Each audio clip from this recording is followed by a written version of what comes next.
45 minutes তো।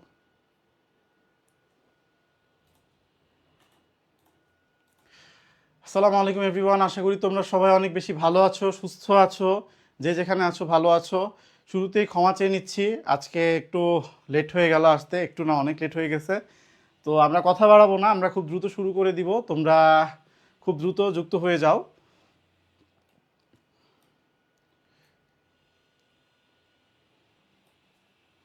তোমরা খুব দ্রুত যুক্ত হয়ে যাও এবং কারা কারা যুক্ত হচ্ছ আমি একটু দেখি, তাদের নামগুলো আমি একটু দেখি যে কারা কারা যুক্ত হচ্ছ।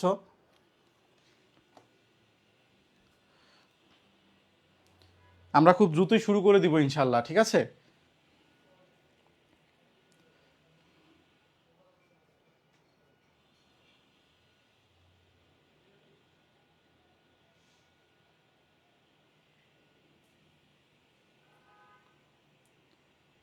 আচ্ছা, মায়া রায় চলে আসছে, আমি একটু নামগুলো দেখি।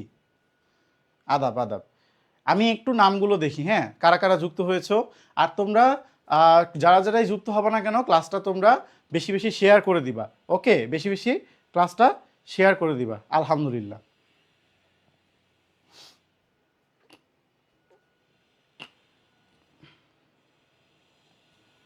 ওকে, ওয়ালাইকুম আসসালাম। মোহনা যুক্ত হয়েছে আমাদের সাথে, ফাহমিদা আক্তার, ওয়ালাইকুম আসসালাম। পাপড়ি যুক্ত হয়েছে আমাদের সাথে, ফেরদৌস হাসান যুক্ত হয়েছে, ফেরদৌস দৌস হাসান, ফেরদৌস হাসান। আচ্ছা, রোহানি যুক্ত হয়েছে আমাদের সাথে। আছি আছি আলহামদুলিল্লাহ, আছি, ভালো আছি। তাহমিনা যুক্ত হয়েছে। তোমরা যারা যারাই যুক্ত হবে না কেন, ক্লাসটা একটু শেয়ার করে দাও, আমরা খুব বেশি দেরি করব না, আমরা শুরু করে দিব। অলরেডি যেহেতু আসতে একটু লেট হয়ে গিয়েছে, একটু কারিগরি ত্রুটির কারণে আসতে একটু দেরি হয়ে গেল। তো তোমরা খুব দ্রুত যুক্ত হয়ে যাও, আমরা ইনশাল্লাহ খুব দ্রুত শুরু করে দিব, কেমন? এবং আজকের ক্লাসে আমরা যে খুব বেশি পড়বো এমনটাও না, আমরা খুব মিনিমালিস্টিক ওয়েতে পড়বো, বাট আমরা এমনভাবে পড়বো যেন আমরা কি আমরা অ্যান্সার করতে পারি সব কিছুই।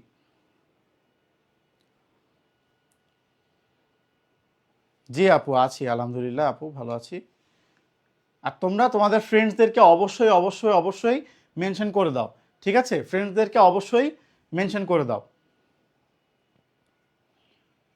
আর আমরা আগেই বলছি যে খুব বেশি সময় নিব না, আমরা ইনশাল্লাহ খুব কম সময়ের মধ্যেই শেষ করার চেষ্টা করব।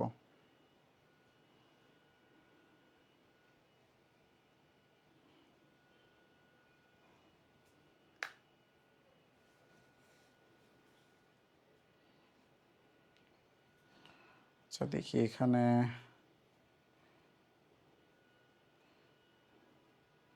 এখানে আসছে কি না, তাহলে এখান থেকে দেখব।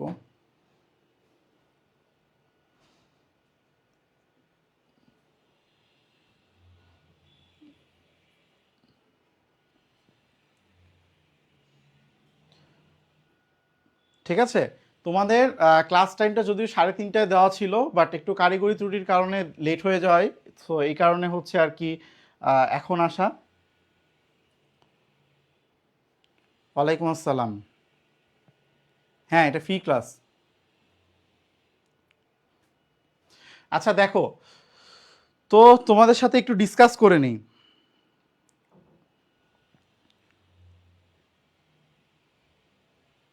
তোমাদের সাথে একটু তোমাদের সাথে একটু ডিসকাস করে নিই। ফার্স্টেই তোমরা যারা আমার পরিচয় জানো না, আমি হচ্ছে আবদুল্লাহ আবু সাইদ, বর্তমানে পড়াশোনা করছি ঢাকা বিশ্ববিদ্যালয়ে, এবং আমি তোমাদের এখানে ইতিহাস এবং পরিণতি ইনস্ট্রাক্টর হিসেবে আছি। আমরা আজকে ইতিহাস দ্বিতীয় পত্রের চতুর্থ অধ্যায়টা নিয়ে আজকে আমরা ইন ব্রিফ আমরা ডিসকাশন করব ইনশাল্লাহ। ওকে, সো তোমরা যারা যারা এই ক্লাসে যুক্ত হও না কেন, ক্লাসে তোমরা তোমাদের ফ্রেন্ডসদেরকে মেনশন করে দাও, ক্লাসটা তোমরা শেয়ার করে দাও। ওকে, এবং আমরা খুব দ্রুত শুরু করবো এবং মনোযোগ দিয়ে ক্লাসটা করো, আশা করি তোমাদের ভালো লাগবে। শান্তা, মাহিষা, সালমা, ঠিক আছে, তাহলে আমরা খুব দ্রুত শুরু করে দিই। ওকে, আচ্ছা দেখো, ফার্স্টে আমরা আজকে যে বিষয়টা নিয়ে কথা বলবো সেটা হচ্ছে বলশেভিক বিপ্লব।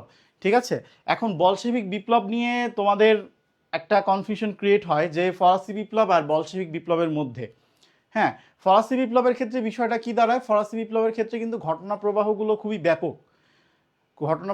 খুবই ব্যাপক, কিন্তু এটা আসলে আমরা আইডেন্টিফাই করতে পারি না যে আমরা আসলে কোন জায়গা থেকে অ্যান্সার করব বা কোন জায়গা থেকে কোয়েশ্চেন আসতে পারে। সো আজকে আমি তোমাদেরকে বলশেভিক বিপ্লবের সেই টপিকগুলোই দেখাবো যে টপিকগুলো থেকে কি অ্যান্সার তোমরা করতে পারবা বা যে টপিকগুলো থেকে কি ফ্রিকোয়েন্টলি প্রশ্ন এসে থাকে। ঠিক আছে, আমরা একটু বেসিকও দেখব, আবার কি একটু অ্যাডভান্স লেভেলও আমরা দেখার চেষ্টা করব। আমাদের আর তোমাদের ফ্রি ক্লাসের রুটিন কিন্তু অলরেডি গ্রুপে তোমাদের হচ্ছে ফেসবুক পেজে, আমাদের ফেসবুক পেজে দেওয়া হয়েছে তোমাদের জন্য। যারা রুটিনটা দেখো নাই তারা একটু রুটিনটা দেখে নিও, রুটিন অনুযায়ী ক্লাস হবে, টাইম একটু এদিক ওদিক হইতে পারে সেটা তোমাদেরকে জানায় দেওয়া হবে। ঠিক আছে, সো আজকেরটা টোটালি একটু কারিগরি ত্রুটির কারণে লেট হয়ে গেছে, এটার জন্য দুঃখিত। সো দেখো, প্রাক বিপ্লব রাশিয়া, তো প্রাক বিপ্লব রাশিয়ার মধ্যে যদি আমরা প্রাক বিপ্লব রাশিয়া নিয়ে যদি কথা বলতে যাই, তাহলে প্রাক বিপ্লব রাশিয়া নিয়ে আমরা দেখব যে প্রাক বিপ্লব রাশিয়া কিন্তু আমাদের যে সমাজ ব্যবস্থা, সেই সমাজ ব্যবস্থাটা কিন্তু ভালো ছিল না। ঠিক আছে, এটা কিন্তু অনেকটা শ্রমিক ফ্রেন্ডলি ছিল না, এটা ছিল কি বুর্জোয়া ফ্রেন্ডলি। ঠিক আছে, তো এখানে শ্রমিক আর বুর্জোয়ারা কি একসাথেই দেখা যাচ্ছে যে তারা কি মানে নিপীড়িত বলো বা যেটাই বলো, তারা কিন্তু ছিল হচ্ছে নিপীড়িত শ্রেণী। ওকে, সো 1917 খ্রিস্টাব্দের 7ই নভেম্বর পুরাতন ক্যালেন্ডার বা জুলিয়ান ক্যালেন্ডার অনুযায়ী 25শে অক্টোবর রুশ সোশ্যাল ডেমোক্রেটিক পার্টির বলশেভিক অংশের নেতৃত্বে সংগঠিত বিপ্লবকেই মানব সভ্যতার ইতিহাসে কি বলশেভিক বিপ্লব বলা হয়। তাহলে বলশেভিক বিপ্লব আমরা কোনগুলোকে বলি, কোনটাকে বলছি? বলশেভিক বিপ্লব আমরা বলছি এই যে দেখো, রুশ সোশ্যাল ডেমোক্রেটিক পার্টির বলশেভিক অংশ, তাই না? আমি যদি একটু নোটটা ওপেন করি, এক সেকেন্ড।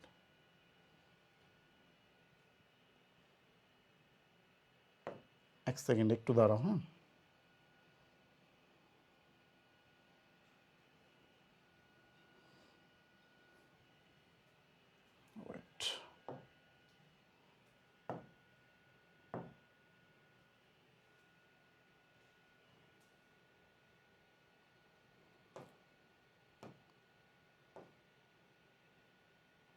দেখো, তাহলে রুশ সোশ্যাল ডেমোক্রেটিক পার্টির বলশেভিক অংশের নেতৃত্বে, তাই না?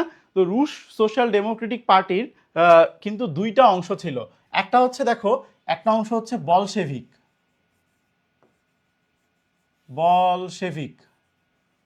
আরেকটা অংশ হচ্ছে মেনশেভিক, আরেকটা হচ্ছে অংশ হচ্ছে কি মেনশেভিক। তো বলশেভিক বলতে কি বুঝতাম আমরা? বলশেভিক বলতে বুঝতাম আমরা সংখ্যাগরিষ্ঠ, বলশেভিক বলতে বুঝতাম আমরা সংখ্যাগরিষ্ঠ, এবং মেনশেভিক বলতে বুঝতাম আমরা সংখ্যা লঘিষ্ঠ। তো এই বলশেভিক অংশের নেতৃত্বে কিন্তু আমাদের এই বলশেভিক বিপ্লবটা সংঘটিত হয়েছে। তুমিও তো ফার্স্ট পেপারে দেখছো, এটা সেকেন্ড পেপারের টপিক। আচ্ছা, অলরেডি ফাহমিদা যুক্ত হয়েছো আমাদের সাথে, মোহনা, তারপরে আমি একটু দেখবো কারা কারা যুক্ত হয়েছে, আসলে কারা কারা পড়াশোনা নিয়ে একটু সিরিয়াস। ঠিক আছে, কারণ এই যে তোমাদের লাস্ট যে টাইমটা, এই টাইমটা কিন্তু তোমাদের একটু পড়াশোনা নিয়ে একটু সিরিয়াস হওয়ার টাইম। ওকে, দেখো, সো এটা কি জুলিয়ান ক্যালেন্ডার অনুযায়ী কি এটা 25শে অক্টোবর আমাদের এই 1917 সালের 25শে অক্টোবর কি বলশেভিক বিপ্লব হয়। ঠিক আছে, তো জুলিয়ান ক্যালেন্ডারটা আসলে কি? জুলিয়ান ক্যালেন্ডারটা হচ্ছে যে বর্তমানে আমরা যেটা ফলো করি সেটা হচ্ছে গ্রেগরিয়ান ক্যালেন্ডার। ঠিক আছে, বা যেটা আমরা আধুনিক ক্যালেন্ডার ফলো করি, বাট তখনও রাশিয়াতে কিন্তু পুরাতন ক্যালেন্ডার যেটা সেটাই ফলো করা হতো। তো সেই অনুযায়ী কি এটা হচ্ছে 25শে অক্টোবর। ঠিক আছে, টোটাল 12 থেকে 13 দিনের একটা গ্যাপ থাকতো, 13 দিনের একটা গ্যাপ থাকতো। ঠিক আছে, তো দেখো যে একে আমরা কি বলবো, একে আমরা রুশ বিপ্লব বলতে পারি, সমাজতান্ত্রিক বিপ্লব বলতে পারি, অক্টোবর বিপ্লব বলতে পারি, বলশেভিক বিপ্লবও আমরা বলতে পারি, অর্থাৎ একে আমরা কয়েকটা নামে কিন্তু ডাকতে পারি। ঠিক আছে, তো দেখো যে হচ্ছে রাশিয়ার শ্রমিক শ্রেণী, কৃষক সমাজ এবং সাধারণ মানুষ কি এই বিপ্লবে অংশগ্রহণ করে, এবং রাশিয়ান কমিউনিস্ট পার্টি তথা বলশেভিক পার্টির নেতৃত্বে যার মূল নায়ক ছিল কে? Vladimir Ilyich Lenin. এখন তোমরা এখানে একটা জিনিস অনেকেই জানতে পারো, অনেকেই জানতে পারো না, ভ্লাদিমির ইলিচ লেনিনের পুরো নাম কিন্তু এইটা না। ভ্লাদিমির ইলিচ লেনিন, তার পুরো নাম যদি তোমার কাছে কখনো জানতে চাই, তুমি এটা লিখবা, এক সেকেন্ড আমি একটু ইরেজ করে দিই। তার পুরো নাম হচ্ছে Vladimir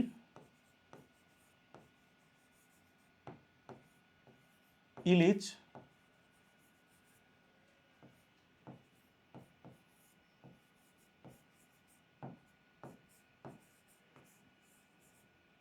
Vladimir Ilyich Ulyanov. Okay, Vladimir Ilyich Ulyanov Lenin. So এইটা হচ্ছে তার পুরো নাম। সো তোমাকে যদি ক বা খতে বা যে কোনো জায়গায় যদি তোমাকে সাপোজ এমসিকিউতেও তোমাকে যদি এই ভ্লাদিমির ইলিচ লেনিনের যদি পুরো নামটা জানতে চায়, শুদ্ধ নামটা জানতে চায়, তুমি তখন এইটা দাগাবা বা তুমি তখন এইটা অ্যান্সার করবা। ওকে,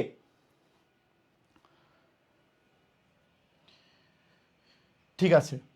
তো ভ্লাদিমির ইলিচ লেনিন তিনি কিন্তু এই যে যারা হচ্ছে সমাজতন্ত্রী বা যারা সমাজতন্ত্র মতবাদের জনক, সমাজতান্ত্রিক মতবাদের জনক, কার্ল মার্কস আর ফ্রেডরিক অ্যাঙ্গেলস। আমি কি বললাম নাম দুইটা? কার্ল মার্কস আর হচ্ছে এখানে দেখো লিখিয়ে দিয়েছি, আর হচ্ছে ফ্রেডরিক অ্যাঙ্গেলস।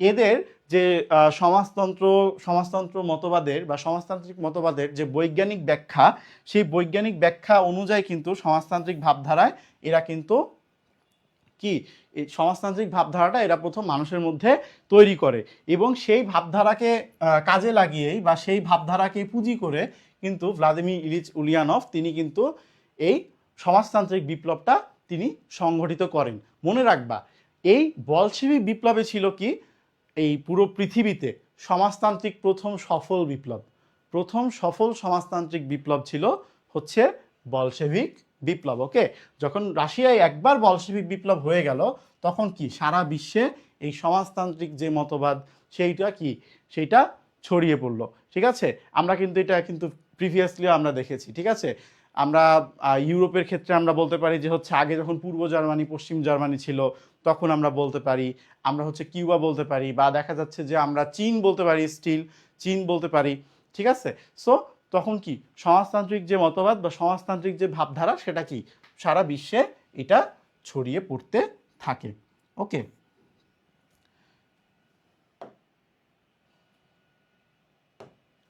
ওকে, তারপরে আসো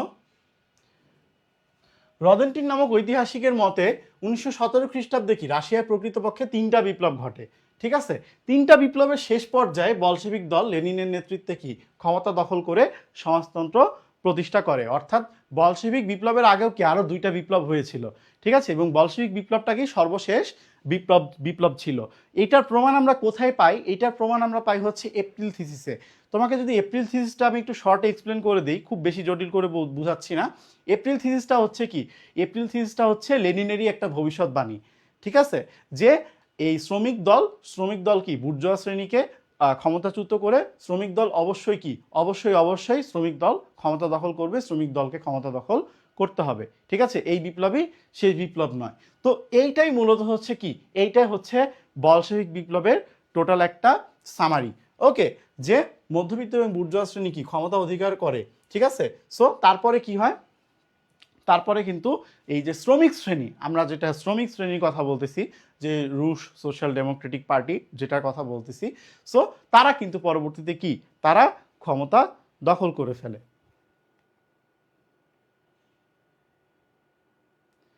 এটা হচ্ছে সেকেন্ড পেপারের অধ্যায় 4। ওকে মিথিলা, সেকেন্ড পেপারের অধ্যায় 4।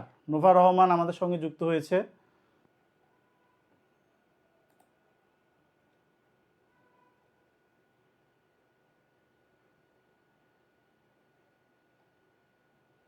আচ্ছা, আমরা অনেককে দেখতে পাচ্ছি। যাই হোক, তো এরপরে দেখো যে হচ্ছে 1917 খ্রিস্টাব্দের অক্টোবর মাসে কি বলশেভিক দল বুর্জোয়াদের বিতাড়িত করে কি শ্রমিকদের সাহায্যে কি সমাজতন্ত্র প্রতিষ্ঠা করে। এখন আমি তোমাদের সাথে একটা কথা বলি। কথাটা হচ্ছে দেখো যে ফ্রিতে কোনো জিনিস পেতে কিন্তু কার না ভালো লাগে, তাই না? আমরা দেখা যাচ্ছে ফ্রিতে যদি আমরা কোথাও কিছু একটা যদি পাই, ঠিক আছে, তখন কিন্তু আমাদের মনের মধ্যে একটা ভালো লাগা কাজ করে যে আমরা ফ্রিতে পাচ্ছি। অবভিয়াসলি টাকা দিয়ে নেওয়াটা উচিত, কিন্তু যখন আমরা ফ্রিতে পাচ্ছি তখন কিন্তু আমরা বুঝতে পারি যে হচ্ছে না জিনিসটা আমরা ফ্রিতে পাচ্ছি বা জিনিসটা আমাদের জন্য ভালো বা বেটার। এখন তোমাদেরকে আমি এক্সাম দিতে কেন এনকারেজ করব, কারণ হচ্ছে যে দেখো এক্সাম দেওয়াটা খুবই জরুরি। কারণ তোমার 30টা যে এমসিকিউ থাকবে, 30টা এমসিকিউ এর জন্য তোমার টাইম থাকবে কয় মিনিট? তোমার টাইম থাকবে হচ্ছে 30 মিনিট, তাই না? 30টা এমসিকিউর জন্য তোমার টাইম থাকবে 30 মিনিট। সো এই 30 মিনিটকে তুমি যদি প্রপারলি ইউটিলাইজ করতে না পারো, তুমি কিন্তু এমসিকিউতে ভালো মার্ক তুলতে পারবে না। আর যদি তুমি এমসিকিউতে ভালো মার্ক তুলতে না পারো, তোমার ভাই প্লাস মিস হয়ে যাওয়ার পসিবিলিটি আছে। তো তোমরা দেখা যাচ্ছে যে এখানে ওখানে অফলাইনে এক্সাম না দিয়ে তোমরা দেখা যাচ্ছে যে প্রত্যেক দিন যদি আমাদের এই ফ্রি এক্সাম ব্যাচ, এইচএসসি যে ফ্রি এক্সাম ব্যাচ আমরা তোমাদের জন্য নিয়ে এসেছি, এখানে যদি তোমরা একটা ডেইলি এক্সাম দাও, ঠিক আছে, তাহলে কি হবে যে তোমরা এতদিন যা যা পড়াশোনা করেছো সেগুলো কি তোমাদের জন্য আর একটু ধারালো করে ফেলতে সুবিধা হবে, ঠিক আছে? এবং এই শেষ মুহূর্তে কিন্তু এক্সাম দেওয়াটা খুবই দরকার, কারণ এক্সাম দিয়েই তুমি বুঝতে পারবা যে তোমার আসলে পজিশন কি, তুমি আসলে কতটুকু ভালো করতেছো, তোমার আসলে কোন কোন জায়গাগুলোতে ল্যাকিংস আছে, ঠিক আছে? সো এই ফ্রি এক্সাম ব্যাচে তোমরা কিন্তু এনরোল করে ফেলবা আশা করি ইনশাল্লাহ। আমি তোমাদেরকে বলতেছি এখানে কোনো টাকা পয়সা কিচ্ছু লাগবে না ভাই, ট্রাস্ট মি, এখানে কোনো টাকা পয়সা কিচ্ছু লাগবে না, জাস্ট শুধু লাগবে তোমাদের দোয়া এবং ভালোবাসা, এতটুকু হইলেই হবে। সো এই ফ্রি এক্সাম ব্যাচে তোমরা অবশ্যই অবশ্যই অবশ্যই এনরোল করে ফেলিও, ঠিক আছে? এনরোলের জন্য বিস্তারিত জানতে তোমরা আমাদের যে ফেসবুক পেজ আছে এডুকেশনের, সেখানে তোমরা নক দিলেই তোমরা এটার বিস্তারিত পেয়ে যাবে। ওকে, ওয়ালাইকুম আসসালাম। একজন খুব লম্বা করে ভাইয়া লিখছে, মানে অনেকগুলা লিখছে, ঠিক আছে? তো তাকে ওয়ালাইকুম আসসালাম দিয়ে দিলাম আর কি।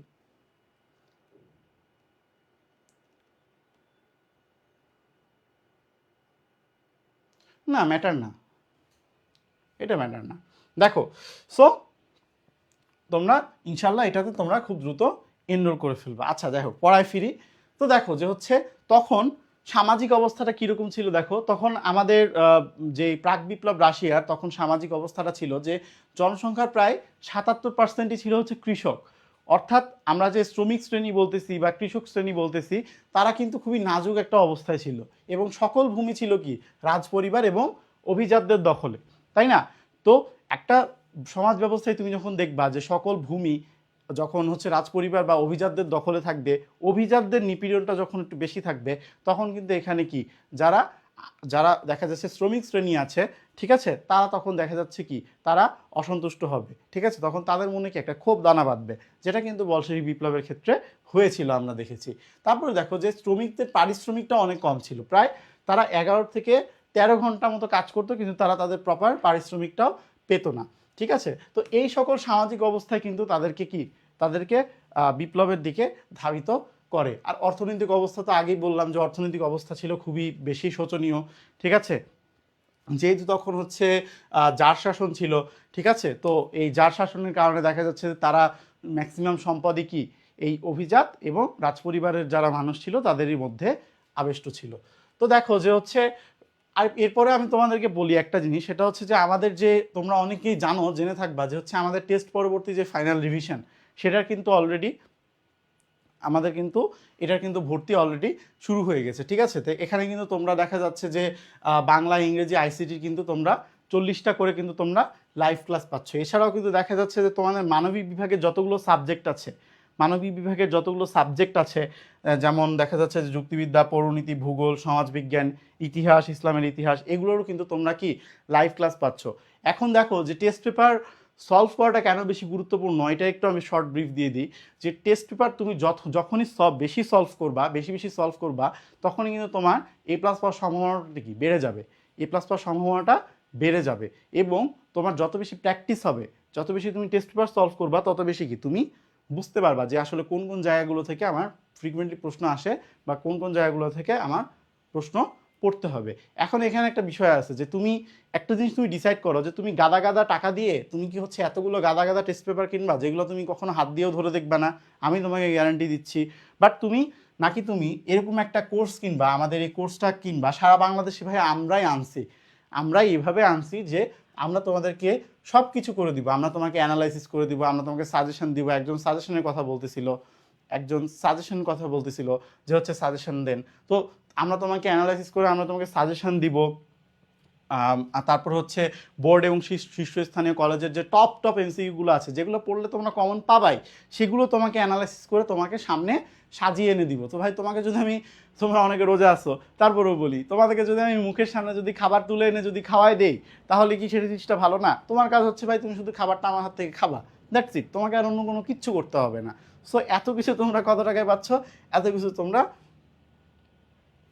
মাত্র দেখা যাচ্ছে 1999 টাকায় তোমরা পাচ্ছ, ঠিক আছে? বাট আমাদের যারা কামব্যাক এবং কামব্যাক 2.0 শিক্ষার্থীরা আছো, তাদের জন্য তো অবভিয়াসলি একটা স্পেশাল ডিসকাউন্ট থাকছে, ঠিক আছে? তো আমাদের টেস্ট পরবর্তী যে ফাইনাল রিভিশন ব্যাচ আছে, সেখানে তোমরা কিন্তু এনরোল করে ফেলিও, ঠিক আছে? এটা তোমাদের জন্যই দরকার। এরপরে আসো, দেখো তো রাজনৈতিক অবস্থার কথা তো বললামই, যে হচ্ছে আমরা সামাজিক অবস্থার কথা বললাম, অর্থনৈতিক অবস্থার কথা বললাম। রাজনৈতিক অবস্থার ক্ষেত্রে আমরা দেখি যে হচ্ছে এই সমাজতান্ত্রিক মতবাদের উদ্ভব এবং বিকাশটা কিন্তু এই প্রাক বিপ্লব রাশিয়া থেকে শুরু হয়েছিল, ঠিক আছে? যেমন দেখো যে হচ্ছে এই যারা কাল্পনিক সমাজতন্ত্রী ছিল, যেমন হচ্ছে ব্রিটিশ সমাজতন্ত্রী চার্লস ওয়েন, ফরাসি সমাজতন্ত্রী সেন্ট সাইমন, তো এরা কি করতো, এরা হচ্ছে সমাজতান্ত্রিক যে ধারাটা, ভাবধারাটা, সেটাকে কি কাল্পনিকভাবে ধারণ করতো। তোমরা অনেকে হচ্ছে টমাস মুরের নাম শুনেছো, তাই না? টমাস মুরের নাম শুনেছো। টমাস মুর কি লিখেছিল? ইউটোপিয়া গ্রন্থ লিখেছিল। তো সেই ইউটোপিয়া গ্রন্থে সে কি লিখেছিল? সেখানে সে একটা দ্বীপের কথা উল্লেখ করেছিল, এবং সেই দ্বীপটাতে কি সমাজতান্ত্রিক ভাবধারায় বা সমাজতান্ত্রিক সিস্টেমে সব কিছু সেখানে চলতো। একটা কাল্পনিক দ্বীপের কথা তিনি এখানে উল্লেখ করেছিলেন তার বইতে, ইউটোপিয়া গ্রন্থে। তো উনিও কিন্তু ছিলেন কি কাল্পনিক সমাজতন্ত্রী, বাট এই কল্পনাটাকে ফার্স্টে বাস্তবে নিয়ে আসে এই কার্ল মার্কস আর ফ্রেডরিক অ্যাঙ্গেলস। এই দুই ভাই মিলে কি করে, এটা কিন্তু আসলে ভাই না, মানে অ্যাকচুয়ালি দুই ভাই না, মানে এই দুইজন মিলে কি করে, এই দুইজন মিলে কিন্তু পরবর্তীতে তাদের এই যে সমাজতান্ত্রিক যে মতবাদটা, এটার কি বৈজ্ঞানিক ব্যাখ্যা দেয়, এটার কি বৈজ্ঞানিক ব্যাখ্যা দেয়, এবং পরবর্তীতে তারা কি তাদের কমিউনিস্ট ম্যানিফেস্টো প্রকাশ করে। ওকে, সো দেখো যে হচ্ছে এখানে সমাজতান্ত্রিক মতবাদের বাস্তব রূপরেখা, যৌক্তিক প্রয়োগ, সমাজতন্ত্র অর্জনের রূপরেখা তুলে ধরেন কে? তুলে ধরেন হচ্ছে কার্ল মার্কস, ঠিক আছে? কার্ল মার্কসের আদর্শ এবং নির্দেশিত পথকে সামনে রেখে 19 শতকের শেষ দিকে কি 19 শতকের শেষ দিকে ইউরোপের দেশে দেশে বিপ্লবী কমিউনিস্ট পার্টি এবং সমাজতান্ত্রিক পার্টি গড়ে ওঠে, এবং এর মাধ্যমে কিন্তু রাজনীতিতে একটা পট পরিবর্তন আসে, যেটার পরে কিন্তু আমরা এই বলশেভিক পার্টি বা হচ্ছে এই যে রুশ সোশ্যাল ডেমোক্রেটিক লিবার পার্টি, এটা কিন্তু হচ্ছে আমরা কি বলশেভিক বংশের নেতৃত্বে আমরা কি বলশেভিক বিপ্লবটা দেখি। সো দেখো এরপরে দেখো যে হচ্ছে রাজনৈতিক শক্তির উত্থান, অর্থাৎ রাজনৈতিক শক্তির উত্থান নিয়ে কিন্তু অলরেডি আমি কথা বলে ফেলছি। রাজনৈতিক শক্তির উত্থান নিয়ে কিন্তু অলরেডি কথা বলে ফেলছি, যে রাশিয়ায় 19 শতাব্দীর শেষের দিকে রাজনৈতিক শক্তির উত্থান ঘটতে থাকে, এবং 1818 খ্রিস্টাব্দে রুশ সোশ্যাল ডেমোক্রেটিক লেবার পার্টি বা RSDLP গঠনের সিদ্ধান্ত হয়, এবং এই এই এই রাজনৈতিক দলেরই কিন্তু দুইটা অংশ ছিল, তাই না? অলরেডি আমরা বলেছি, একটা হচ্ছে কি বলশেভিক, আর একটা হচ্ছে মেনশেভিক। পরীক্ষার খাতায় কিন্তু তোমার উত্তর এভাবে আসতে পারে, যে প্রশ্ন এইভাবে আসতে পারে যে প্রাক বিপ্লব রাশিয়ার অবস্থা বর্ণনা করো, বা প্রাক বিপ্লব রাশিয়ার রাজনৈতিক অবস্থা বর্ণনা করো, তখন কিন্তু তোমাকে এই বিষয়গুলো কিন্তু তোমাকে লিখতে হবে বা উল্লেখ করতে হবে। ওকে, সো দেখো যে হচ্ছে এখানে আমরা মোটামুটি সংখ্যাগরিষ্ঠ দল যেটা থাকে সেটা কি বলশেভিক বলি আমরা, আর হচ্ছে সংখ্যালঘিষ্ঠ যে দলটা সেটাকে আমরা বলি হচ্ছে মেনশেভিক। ওকে, সো এখানে জাস্ট এতটুকুই এখানে বোঝানো হয়েছে। এরপরে দেখো যে হচ্ছে রুশ বিপ্লব বা বলশেভিক বিপ্লব ছিল কি প্রথম সমাজতন্ত্র প্রতিষ্ঠার বিপ্লব। অলরেডি যেটা আমি বললাম, যে শ্রমিকদের স্বার্থ রক্ষা, শ্রমিকদের দুঃখ দুর্দশা দূর করার জন্য, অবহেলিত জনগণের উন্নতি সাধনের জন্য যে বিপ্লবটা সংঘটিত হয়েছিল, সেটাকে আমরা বলি কি, সেটাকে আমরা বলি হচ্ছে বলশেভিক বিপ্লব। আচ্ছা, এরপরে দেখো আমরা মোটামুটি সেটা তো তোমাকে ক্লাসের শেষ অবধি থাকতে হবে, ক্লাসটা তোমাকে ঠিকমতো করতে হবে। দেখো, সো আমরা কিন্তু অলরেডি আমাদের যে মিশন এ প্লাস 2.0 কোর্সটা, সেটা কিন্তু অলরেডি রানিং আছে। তোমরা যারা শুধু বাংলা ইংলিশ আইসিটিতে ভর্তি হতে চাও, তারাও কিন্তু তোমরা এখানে কিন্তু তোমরা ভর্তি হতে পারবা। আবার দেখা যাচ্ছে যে তোমরা সব কিছু চাচ্ছ, দেখা যাচ্ছে তোমরা বাংলা ইংলিশ আইসিটির সাথে তোমরা মানবিক বিভাগের প্রত্যেকটা সাবজেক্ট তোমরা চাচ্ছ, সেক্ষেত্রে কিন্তু তোমরা এই আমাদের এই মিশন A+2.0 কোর্স, এটাতে কিন্তু তোমরা এনরোল করতে পারো। এখনও কিন্তু খুব বেশি লেট হয়ে যায় নাই, অলরেডি আমাদের কিন্তু ক্লাস শুরু হবে 15 এপ্রিল থেকে। ক্লাস শুরুর সম্ভাব্য তারিখ আমরা নির্ধারণ করেছি। সুতরাং তোমরা খুব দ্রুত আমাদের মিশন এ প্লাস 2.0 কোর্সে যুক্ত হয়ে যাও। এখানে যুক্ত হইলে তোমাদের ট্রাস্ট মি, তোমাদের আর এখানে কোনো প্রবলেম নাই, তোমাদের আর এখানে কোনো সমস্যা হবে না ইনশাল্লাহ, তোমাদের এইচএসসি 27 ব্যাচ যারা আছো। ওকে, সো এরপরে আসো যে হচ্ছে সমাজতন্ত্রের জটিলতা ও অনিশ্চয়তার মধ্যেও কি কার্ল মার্কস কি সমাজতন্ত্র অনেকখানি পরিষ্কার করে ইউরোপে সমাদৃত করে তুলেছিলেন সমাজতন্ত্রকে, সমাজতান্ত্রিক মতবাদকে, এবং মার্ক্সবাদ ইউরোপে একটি শক্তিশালী প্রভাবে পরিণত হয়। ঠিক আছে, অর্থাৎ এই মার্ক্সবাদ বা হচ্ছে মার্ক্সের যে দর্শনটা, কার্ল মার্ক্সের যে দর্শনটা, সেটা কি ইউরোপে কিন্তু অনেক বেশি পপুলার হয়ে যায়। ঠিক আছে, যেটা আমরা প্রিভিয়াসলি বললাম অলরেডি। দেখো, আচ্ছা এখানে একটু কথা বলার আছে। এখানে একটু কথা বলা আছে 1848 সালে প্রকাশিত হয় কি কমিউনিস্ট ম্যানিফেস্টো। 1867 সালে মার্ক্স তার শ্রেষ্ঠ পুস্তক ডাস ক্যাপিটালে তার প্রবর্তিত সমাজতন্ত্রবাদের মূল সূত্র 4টা। ঠিক আছে, অর্থাৎ তিনি 4টা সূত্রের মাধ্যমে কি তার যে ডাস ক্যাপিটাল গ্রন্থ, সেখানে কি তিনি তার সমাজতান্ত্রিক মতবাদের তিনি প্রকাশ ঘটান। ওকে, সো তার মতে কি প্রাগৈতিহাসিক কাল থেকে বর্তমান যুগ পর্যন্ত মানুষের জীবনের মূল ভিত্তি হলো কি অর্থনীতি, এবং ইতিহাস হলো মানুষের অর্থনৈতিক জীবনের ঘাত প্রতিঘাতের বিবরণ মাত্র। এবং মার্ক্সের সমাজকে বিত্তশালী পুঁজিবাদী শ্রেণী এবং বিত্তহীন শ্রেণীতে ভাগ করে রেখেছেন। অর্থাৎ মার্ক্সের দর্শনটাই ছিল কি, মার্ক্সের দর্শনটাই ছিল টোটাল পুঁজিবাদী শ্রেণীর বিরুদ্ধে। ঠিক আছে, অর্থাৎ তোমরা বর্তমানে দেখবা যে হচ্ছে বর্তমানে ইউএসএর প্রভাবটা কিন্তু তোমরা দেখতে পারো যে ইউএসএ বর্তমানে তার যে পুঁজিবাদী সমাজ ব্যবস্থা, সেই সমাজ ব্যবস্থার মাধ্যমে সে কিভাবে পুরো বিশ্বটাকে সে কন্ট্রোল করে রেখেছে, বা সে কিভাবে পুরো বিশ্বটাকে নিয়ন্ত্রণে নিয়ে রেখেছে, এটা কিন্তু তোমরা অলরেডি দেখতে পারো। সো এখান থেকে কিন্তু তোমরা বুঝতে পারো যে হচ্ছে মার্ক্সের যুদ্ধটা বা মার্ক্সের বিপ্লবটা আসলে কি নিয়েছিল। ওকে, আচ্ছা এরপরে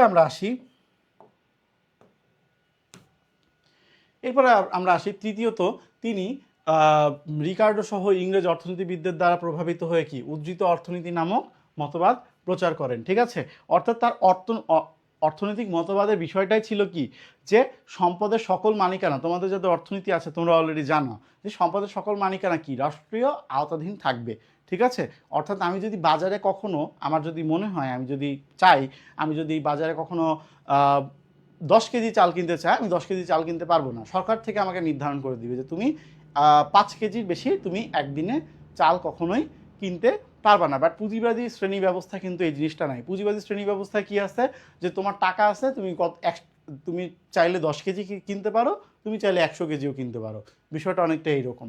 ওকে, এবং তার মতবাদ অনুসারে শ্রমিকের কোনো দেশ নাই। ঠিক আছে, অর্থাৎ তিনি কি সকল দেশের শ্রমিকদেরকে উদ্বুদ্ধ করার জন্য বা উজ্জীবিত করার জন্যই কি তিনি তার এই সমাজতান্ত্রিক মতবাদের উন্মেষ ঘটান।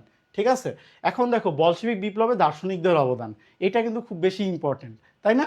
আমরা ফরাসি বিপ্লবে কিছু দার্শনিকদেরকে দেখেছিলাম না, কিছু দার্শনিকদেরকে যারা ফরাসি বিপ্লবে অবদান রেখেছিল, কি মন্টেস্কু, ভলতেয়ার, রুশো, তারপরে ডেনিস দিদারো, এদেরকে কিন্তু আমরা দেখেছিলাম ফরাসি বিপ্লবের ক্ষেত্রে। ঠিক তেমনই বলশেবিক বিপ্লবেও কিন্তু আমরা কিছু দার্শনিকদেরকে দেখতে পাই যারা বলশেবিক বিপ্লবের ক্ষেত্রে অবদান রেখেছিল। যেমন ধরো যে টমাস মুর, অলরেডি টমাস মুরের কথা আমি বললাম। তারপরে হচ্ছে এখানে হচ্ছে মিখাইল বুকানন।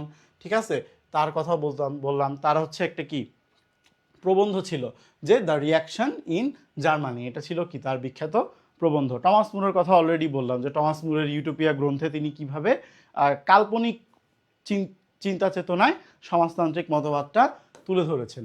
ওকে, এরপরে দেখো যে কার্ল মার্কস, এখানে তো তিনি তো এখানে একজন দার্শনিক হিসেবে তিনি সর্বপ্রথম কি তার যে কমিউনিস্ট ম্যানিফেস্টো, সেটার মাধ্যমে তিনি কি সমাজতান্ত্রিক মতবাদের উন্মেষ ঘটান। তো দেখো যে হচ্ছে কার্ল মার্কস এবং ফ্রেডরিক এঙ্গেলস, এরা দুজনেই কিন্তু কি, এরা দুজনেই একসাথে কাজ করে এবং ইতিহাস, অর্থনীতি এবং দর্শনের উপর কি যথেষ্ট পর্যালোচনা করে তারা কি এই সমাজতান্ত্রিক মতবাদের তারা একটা বৈজ্ঞানিক ব্যাখ্যা প্রদান করে। কার্ল মার্কস তার ডাস ক্যাপিটাল সহ অসংখ্য গ্রন্থে কি পুঁজিবাদী ব্যবস্থার শোষণ থেকে মুক্তির জন্য শ্রমজীবী মানুষদেরকে কি শ্রমজীবী মানুষের অংশগ্রহণকে কি বিপ্লব অনিবার্য বলে তিনি মত দেন। এবং 1848 খ্রিস্টাব্দে তারা কি সম্মিলিতভাবে বিখ্যাত পুস্তক কমিউনিস্ট ম্যানিফেস্টো প্রকাশ করেন, যেখানে তারা কি তাদের সমাজতান্ত্রিক মতবাদের কথা বলেছেন। আশা করি এতটুকু ক্লিয়ার। এরপরে আসো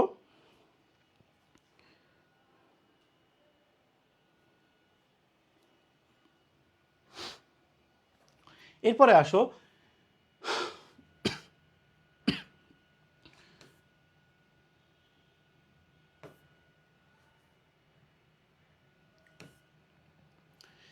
এরপরে আসো যে লেনিন, ঠিক আছে, লেনিন তার এপ্রিল থিসিসে কি উল্লেখ করেন? ঠিক আছে, লেনিন তার এপ্রিল থিসিসে কি উল্লেখ করেন দেখো।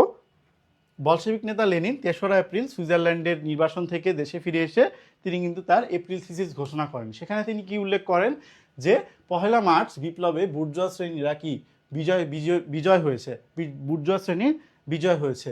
এতে শ্রমিকদের সন্তুষ্ট হওয়ার কিছু নেই। অর্থাৎ যেটাই তোমাকে শুরুতে বললাম যে শ্রমিকদের এতে সন্তুষ্ট হওয়ার কিছু নেই, শ্রমিকদেরকে বিপ্লব অর্জন করতে হবে, শ্রমিকদের স্বার্থে কি এখনই ক্ষমতা দখল করতে হবে। এটাই ছিল কি তার এপ্রিল থিসিসের মূল প্রতিপাদ্য। এপ্রিল থিসিস নিয়ে কিন্তু তোমাকে ক বা কতে লিখতে দিবে না, খ বা গতে যে কোনো একটা জায়গায় কিন্তু তোমাকে লিখতে দিতে পারে। সুতরাং এপ্রিল থিসিসটা কি তোমাকে ভালো করে এখানে বুঝতে হবে। ওকে, এরপর আসো যে 14 সেপ্টেম্বর কেরেনস্কি রাশিয়াকে প্রজাতন্ত্র ঘোষণা করেন। লেনিন এই পরিস্থিতিতে কি কেরেনস্কি সরকারকে যথার্থ বলে মনে করেননি, ঠিক আছে। এবং তারপরেই তিনি কি করেন, তার কোনো সন্দেহ ছিল না যে তার একমাত্র কর্তব্য হলো কি সব বিরোধিতা চূর্ণ করে পার্টিকে বিজয়ের পথে নিয়ে যাওয়া। এবং পরবর্তীতে দেখো কি হয়, ট্রটস্কি লেনিনকে সমর্থন করেন এবং বিদ্রোহের, অর্থাৎ তারই দলের একজন নেতা, তিনি কি বিদ্রোহের প্রস্তুতি নেওয়া শুরু করেন। বলশেভিক পার্টি গোপনে সশস্ত্র পন্থায় ক্ষমতা দখলের পরিকল্পনা গ্রহণ করে এবং অক্টোবর মাসে কি 62টি শহরে প্রায় 2 লাখ লাল ফৌজ, অর্থাৎ তাদেরকে কিন্তু লাল ফৌজ বলা হতো, হ্যাঁ, লাল ফৌজ কথাটা কিন্তু তাদের থেকে এসেছে। ওকে, সো লাল ফৌজ প্রস্তুত হতে থাকে এবং পেট্রোগার্ডে মূল শক্তির সমাবেশ ঘটানো হয় এবং কি সামরিক প্রস্তুতির মাধ্যমে কি তারা সামরিক অভিযান চালিয়ে তারা কি 24 অক্টোবর বলশেভিক পার্টির অফিস আক্রমণ করবে। সরকার 24 অক্টোবর বলশেভিক পার্টির অফিস আক্রমণ করবে, এই খবর পেয়ে কিন্তু তারা পরবর্তীতে তারা খেপে যায় এটার কারণে, এবং পরবর্তীতে কি তারা 25 অক্টোবর কি সকালে সব জায়গায় কি রাশিয়ার ক্ষমতা তারা দখল করে ফেলে এই লাল ফৌজের মাধ্যমে, ঠিক আছে। সুতরাং লাল ফৌজ কি এটা নিয়েও কিন্তু তোমার প্রশ্ন চলে আসতে পারে, ঠিক আছে। সো লাল ফৌজ হলো কি এই ট্রটস্কি এবং লেনিনকে সমর্থনকারী কি আর্মি বা সেনাবাহিনী। ওকে,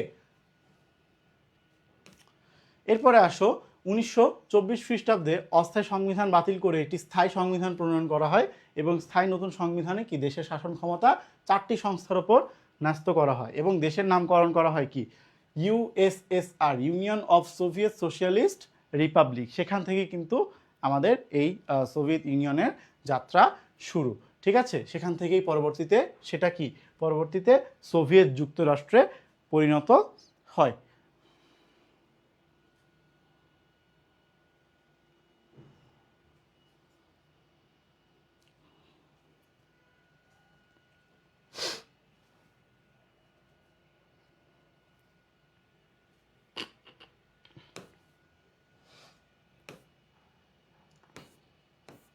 ওকে, এরপরে আসো বলশেভিক শাসন এবং লেনিনের কৃতিত্ব, অর্থাৎ লেনিন যে বলশেভিক বিপ্লবের মাধ্যমে যে লেনিন যে সমাজতান্ত্রিক শাসন যে প্রতিষ্ঠিত করলো, তো এখানে লেনিনের ক্রেডিটগুলো কি ছিল? লেনিনের মূলত ক্রেডিট ছিল যে ট্রটস্কির প্রতিষ্ঠায় কাইজারের জার্মানির সাথে কি ব্রেস্ট লিটভস্ক যে চুক্তি ছিল সেইটা কি সম্পাদন করা, তারপরে হচ্ছে রাশিয়ার জাতীয় গির্জাকে কি রাষ্ট্র থেকে সম্পূর্ণ পৃথক করে গির্জার ভূসম্পত্তিগুলো কি জাতীয়করণ করা, ঠিক আছে। অর্থাৎ ধর্মনিরপেক্ষতার যে বিষয়টা সেটা কি এখানে চলে আসলো। তারপরে দেখো যে বলশেভিক সরকারকে কি গৃহীত অর্থনীতিকে যুদ্ধকালীন জরুরি সমাজতন্ত্র বলা হয়, কেননা এই সময় কৃষি উৎপাদন ছিল খুবই কম এবং লেনিন কিন্তু পরবর্তীতে এই কৃষি উৎপাদনটা বাড়ানোরই চেষ্টা করেছিলেন। লেনিনের পররাষ্ট্রমন্ত্রী চিকেরিনের কূটনীতির ফলে 1924 খ্রিস্টাব্দে ইংল্যান্ড সর্বপ্রথম রাশিয়াকে স্বীকৃতি দেয় এবং পর্যায়ক্রমে পরবর্তীতে ফ্রান্স, ইতালি দেশ প্রভৃতি দেশ সোভিয়েত রাশিয়াকে স্বীকৃতি দেয়। পুঁজিবাদী মার্কিন যুক্তরাষ্ট্র অনেক পরে সোভিয়েত রাশিয়াকে স্বীকৃতি দেয়, ঠিক আছে। এবং 1929 খ্রিস্টাব্দে দেখো লাস্টলি 1929 খ্রিস্টাব্দে ট্রটস্কি রাশিয়া থেকে নির্বাসিত হলে স্ট্যালিন লেনিনের সমাজতান্ত্রিক আদর্শকে ধারণ করে রাশিয়াকে আরও উচ্চ শিখরে নিয়ে যায়, ঠিক আছে। অর্থাৎ পরবর্তীতে স্ট্যালিন এসে কি রাশিয়ার ক্ষমতা নিয়ে ফেলে। তো এখানে বলশেভিক বিপ্লবের ফলাফল যেটা, ফলাফলটা খুবই বেশি ইম্পর্টেন্ট। এটা কিন্তু তোমাদের গ বা ঘতে আসতে পারে। আমি কিন্তু তোমাকে বলে দিচ্ছি যে কোনটা কোন নাম্বারে আসতে পারে। ওকে, সো ওটার বাইরে প্রশ্ন আসবে না ইনশাল্লাহ। দেখো বলশেভিক বিপ্লবের ক্ষেত্রে দেখো সমাজতান্ত্রিক অর্থনৈতিক ব্যবস্থার সূচনা, এটা হচ্ছে কি একটা ফলাফল আমরা বলতে পারি যে সমাজতান্ত্রিক অর্থনৈতিক ব্যবস্থার সূচনা হয় কি এই বলশেভিক বিপ্লবেরই মাধ্যমে। ওকে, তাহলে এইটা হচ্ছে একটা পয়েন্ট। সেকেন্ড পয়েন্টটা দেখো জারতন্ত্র এবং বুর্জোয়াতন্ত্রের কি উচ্ছেদ, ঠিক আছে। অর্থাৎ এই যে জারতন্ত্র, হ্যাঁ, অর্থাৎ এই যে রাজা জারের শাসন এবং হচ্ছে বুর্জোয়াতন্ত্র, অর্থাৎ জারের শাসন পরে কিন্তু বুর্জোয়া শাসনটা আসছিল, তাই না। আমরা কিন্তু কি পড়লাম তখন, কি পড়লাম যে বলশেভিক বিপ্লব কিন্তু টোটাল 3টা পর্যায়ে কিন্তু হয়েছিল এবং লাস্ট পর্যায়টাতে একদম শেষের পর্যায়টাতে কিন্তু কি শ্রমিকরা ক্ষমতা দখল করে কি এই সমাজতান্ত্রিক শাসন ব্যবস্থা প্রতিষ্ঠিত করে। তো দেখো যে বুর্জোয়াতন্ত্রেরও কিন্তু এখানে পতন ঘটেছিল, ঠিক আছে। ধনী দরিদ্রের ব্যবধানটা এখানে কিন্তু খুঁজে গিয়েছিল। অর্থাৎ ওই যে বললাম যে তুমি যত বেশি ধনী হও না কেন, তুমি কখনোই কি সম্পদের অসীম ভোগ তুমি নিশ্চিত করতে পারবে না। যাদের অর্থনীতি আছে তারা তো বিষয়টা ভালোভাবে বুঝছই, ঠিক আছে। তো দেখো যে হচ্ছে মৌলিক মানবাধিকার প্রতিষ্ঠা, অর্থাৎ মানুষের যে সমান অধিকার, অর্থাৎ যার পুঁজিবাদী শ্রেণীতে একটা জিনিস খুব খারাপ হয় সেটা হচ্ছে যে যাদের দেখা যাচ্ছে টাকা পয়সা থাকে বা যাদের দেখা যাচ্ছে অর্থ সম্পদ থাকে তারাই দেখা যাচ্ছে রাষ্ট্রের সকল সুযোগ সুবিধা কি খুব বেশি বেশি ভোগ করে, ঠিক আছে। কিন্তু যারা দেখা যাচ্ছে সাধারণ মানুষ থাকে, শ্রমিক থাকে, কৃষক থাকে, তারা কিন্তু জিনিসটা পারে না। ওকে, সো এই বিষয়টা কিন্তু এই মৌলিক মানবাধিকারের বিষয়টা কিন্তু কি সমাজতান্ত্রিক শাসন ব্যবস্থার মাধ্যমেই প্রতিষ্ঠিত হয়েছে। না, কেনার প্রয়োজন নাই। টেস্ট পেপার সলভিং কোর্সে তুমি যদি ভর্তি হও তোমার টেস্ট পেপার কেনার প্রয়োজন নাই। কারণ এটা আমি কেন বলতেছি, এটা আমি বলতেছি এই কারণে, কারণ টেস্ট পেপারে তোমাদেরকে যেসব প্রশ্ন দেওয়া থাকবে সেসব প্রশ্ন আমরাই অ্যানালাইসিস করে আমরাই তোমাকে পড়াবো এবং পরবর্তীতে সেটার উপর বেসিস করে আমরাই তোমাকে সাজেশন দিব। সুতরাং তোমার তো ওখানে তো তোমার ইনভেস্ট করার দরকার নেই। তুমি জাস্ট আমাদের কোর্সটা কিনে তুমি জাস্ট ক্লাস করবা, তোমার এতটুকুতেই তোমার হয়ে যাবে ইনশাল্লাহ, আশা করি। ওকে, সো আর এটা কিন্তু বাংলাদেশে আমরাই ফার্স্ট এরকম একটা মডিউল নিয়ে আমরা আসছি যে আমরা টেস্ট পেপার থেকে অ্যানালাইসিস করে কিন্তু আমরা তোমাদেরকে হচ্ছে কি আমরা তোমাদেরকে প্রিপেয়ার করব। ওকে, পরবর্তীতে দেখো পূর্ব ইউরোপ, চীন, মঙ্গোলিয়া, উত্তর কোরিয়া, যেটা তোমাকে বললাম কিউবা, এসব রাষ্ট্রে কি সমাজতন্ত্র প্রতিষ্ঠিত হয়। টোটাল আজকে বলশেভিক বিপ্লব নিয়ে টোটাল আমাদের এতটুকুই ছিল এবং বলশেভিক বিপ্লবের যে ফলাফলগুলো বললাম এই ফলাফলগুলো গ কিংবা ঘয়ের জন্য খুবই বেশি ইম্পর্টেন্ট। কিসের জন্য ইম্পর্টেন্ট? গ এবং হচ্ছে ঘ, বলশেভিক বিপ্লবের ফলাফল, এগুলো কিন্তু খুব বেশি ইম্পর্টেন্ট। আর ক খয়ের জন্য কোনগুলো বললাম যে হচ্ছে ডাস ক্যাপিটাল, এই ডাস ক্যাপিটাল, তারপরে হচ্ছে তোমার কমিউনিস্ট ম্যানিফেস্টো, ঠিক আছে, তারপরে হচ্ছে রুশ সোশ্যাল ডেমোক্রেটিক লেবার পার্টি যে বলশেভিক এবং মেনশেভিক অংশ সেসবের ব্যাপারে, এগুলো হচ্ছে কি ক এবং ক্ষয়ের জন্য ইম্পর্টেন্ট। আর গ ঘয়ের জন্য আমি বললাম যে বলশেভিক বিপ্লবের ঘটনা প্রবাহ, প্রাক বিপ্লব রাশিয়ার কি সামাজিক অর্থনৈতিক অবস্থা বা রাজনৈতিক অবস্থা এবং কি পরবর্তীতে বলশেভিক বিপ্লবের ফলাফল। টোটাল বলশেভিক বিপ্লব যে চ্যাপ্টারটা আছে এই চ্যাপ্টারটা থেকে এতটুকু পড়লে কিন্তু তোমাদের এখান থেকে প্রায় তোমরা মিনিমাম তোমরা 2টা সিকিউ তোমরা লিখতে পারবা, 2টা সিকিউ তোমরা ইনশাল্লাহ লিখে ফেলতে পারবা, কোনো সমস্যা নাই। নুসরাত জাহান এখন আসলে হবে? আমি তো ক্লাস শেষ করে দিব, সমস্যা নাই, রেকর্ড দেখে নিও, হ্যাঁ সমস্যা নাই। ওকে, কার কোনো কোশ্চেন থাকলে তোমরা জানাতে পারো, কোনো সমস্যা নেই।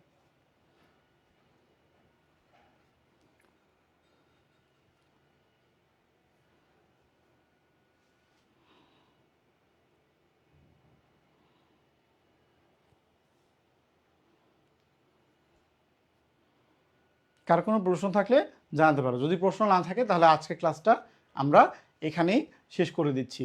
তো আমি তোমাদেরকে অলরেডি এখানে বললাম যে ফার্স্টে বললাম যে ফ্রি এক্সাম ব্যাচের কথা। এখন ফ্রি এক্সাম ব্যাচের কথাটা তোমরা অলরেডি বুঝতে পারতেছো যে এটা কমপ্লিটলি টোটালি ফ্রি। এখানে তোমাদেরকে কোনো কিছু পে করতে হবে না, কোনো হিডেন চার্জ নাই, কিচ্ছু নাই, জাস্ট তোমরা আমাদের এই কোর্সে এনরোল করবা, এক্সাম দিবা ফ্রি এক্সাম ব্যাচে। তারপরে তোমাদেরকে টেস্ট পেপার সলভিং আমাদের ফাইনাল রিভিশন ব্যাচের কথা বললাম অলরেডি, ঠিক আছে, যেটা আমরা অলরেডি 30 ডেজ প্ল্যান অলরেডি শুরু হয়ে গিয়েছে।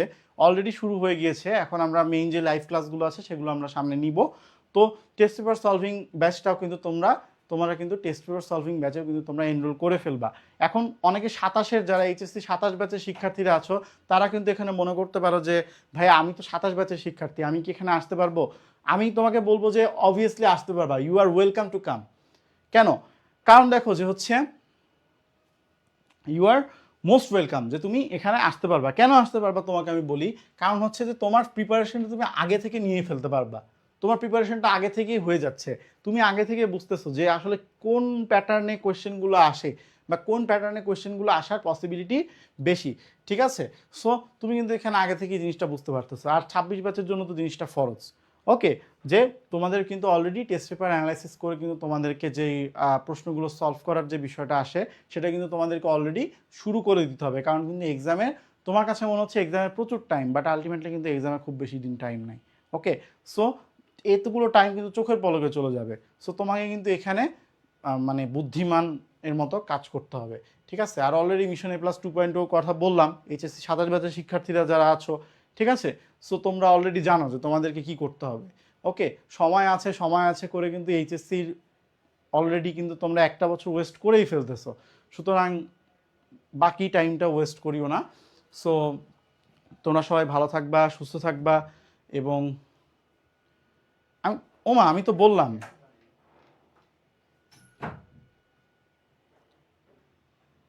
যে কোন কোন টপিকগুলো থেকে প্রশ্ন আসবে অলরেডি বলেই দিলাম, ঠিক আছে? সাজেশন অলরেডি মুখে বলেই দিলাম যে ক খয়ের জন্য কোনগুলো পড়বা, ঠিক আছে? ডাচ ক্যাপিটাল, কমিউনিস্ট ম্যানিফেস্টো, তারপরে হচ্ছে এই যে লাল ফৌজ, তারপরে তোমার হচ্ছে রুশ সোশ্যাল ডেমোক্রেটিক লেবার পার্টি, এইটা, ঠিক আছে? এইগুলো তোমরা পড়বা, ঠিক আছে? এরপরে হচ্ছে তোমরা গ ঘয়ের জন্য তোমরা পড়বা কি, গ ঘয়ের জন্য তোমরা পড়বা যে হচ্ছে প্রাক বিপ্লব রাশিয়ার সামাজিক, অর্থনৈতিক এবং রাজনৈতিক অবস্থা। এই তিনটা একসাথে পড়বা, তাহলেই দেখবা যে এখান থেকে চলে আসবে, তোমরা লিখতে পারবা, কমন আসবে। তারপরে হচ্ছে কি লাস্টে পরিশেষে বলশেবিক বিপ্লবের ঘটনা প্রবাহ আর বলশেবিক বিপ্লবের ফলাফল। বলশেবিক বিপ্লবের ফলাফলটা কি গ এবং ঘয়ের জন্য খুবই বেশি ইম্পর্টেন্ট, ওকে? তোমরা একটা পেজে মেসেজ দিলেই তোমরা জানতে পারবা যে কোন কোর্স আমাদের কবে থেকে শুরু। বাট টেস্ট পেপার সলভিং কোর্সটা তোমার জন্য খুব বেশি ইম্পর্টেন্ট, কারণ তোমাদেরকে আমরা এখানে অ্যানালাইসিস করেই দিব, জাস্ট তোমার কাজ হচ্ছে পড়া। তোমার কাছ থেকে জাস্ট আমরা একটা জিনিসই প্রত্যাশা করবো, সেটা হচ্ছে যে তুমি পড়াশোনা করবা, ঠিক আছে? এখন তুমি কোর্স কিনে রেখে দিলা, কিনে রাখার পরে তুমি পড়াশোনা করলা না, পর সেটা কিন্তু হবে না। সো তোমাকে কি কোর্স কিনে তোমাকে অবভিয়াসলি তোমাকে পড়তে হবে।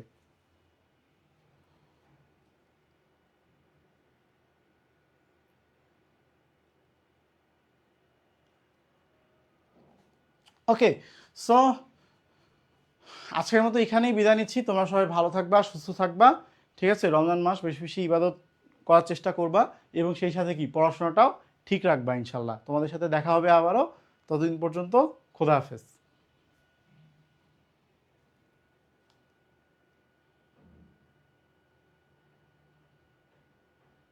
আচ্ছা, একজন একটা প্রশ্ন করছো, লিখে বলেন, মানে যেটা মুখে বললাম সেটা লিখে বলবো? ওকে, ঠিক আছে, ওয়েট। ওকে, প্রাক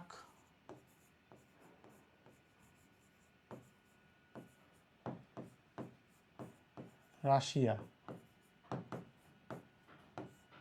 এখান থেকে কি কি পড়বা?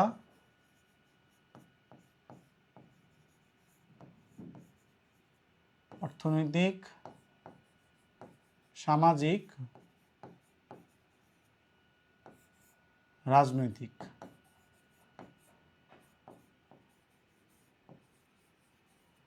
রাজনৈতিক অবস্থা, অবস্থা, ঠিক আছে? অর্থনৈতিক, সামাজিক, রাজনৈতিক অবস্থা। তারপরে তোমরা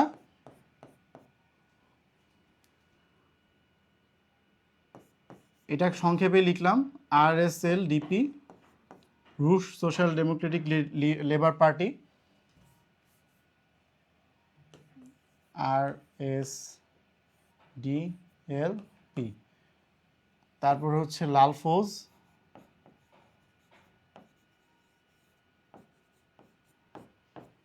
লাল ফৌজ, তারপর হচ্ছে Dutch capital,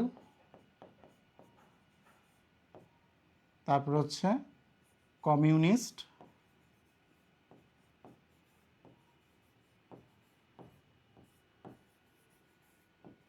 manifesto, communist manifesto.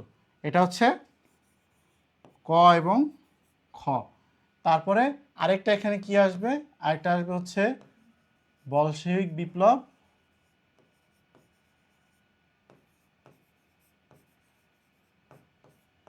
বিপ্লবের ঘটনা ও ফলাফল। এটা হচ্ছে কি গ ঘ।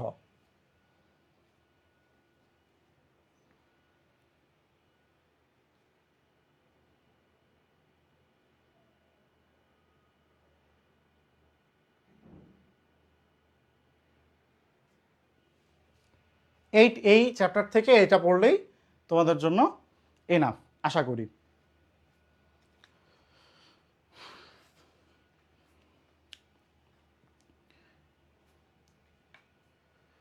ওকে, ঠিক আছে। সো বিদায় নিচ্ছি, টাটা।